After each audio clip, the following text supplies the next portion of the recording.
হ্যাঁ, কি কইস বাবা, তুই এখন বিমান চালাবো? ইয়েস বাবা, আর শুধু তাই না, আমি যদি ঠিকঠাক মতো বিমান চালাতে পারি বাবা, তাইলে লাখ লাখ টাকা ইনকাম, তোমার সব স্বপ্ন পূরণ করে দেব।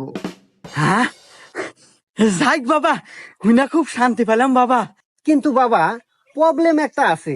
তুমি তো জানো যে কোনো চাকরি নিতে গেলে টাকা লাগে, কিন্তু আমার এখানে টাকা লাগবে না। আসলে সরকার থেকে বিমান দেয়, কিন্তু তেল তোলার টাকা সবসময় দিতে পারে না। এটা আমাদের মতো পাইলটদেরকে ইনভেস্ট করতে হয় তেল তোলার জন্য। হ্যাঁ বাবা, জানি তো যে বাংলাদেশে যে কোনো চাকরি নিতে গেলে কম বেশি কিছু টাকা লাগে। তা বাবা, তোমার কত লাগবে বাবা? আরে বাবা, ঘাবড়ানোর কিছু নাই। এই মোটামুটি মনে করো 2 লাখ টাকা হলে চলবে। আসলে বাবা, বর্তমান যুগে চাকরি নিতে তো 15-20 লাখ টাকা লাগে। সে আন্দাজে তো 2 লাখ টাকা কমই আছে। কিন্তু তুই তো বাবা আমার অবস্থা বুঝিস, 2 লাখ টাকা আমার কাছে মেলা টেহা, এই মুহূর্তে তো গোছ না।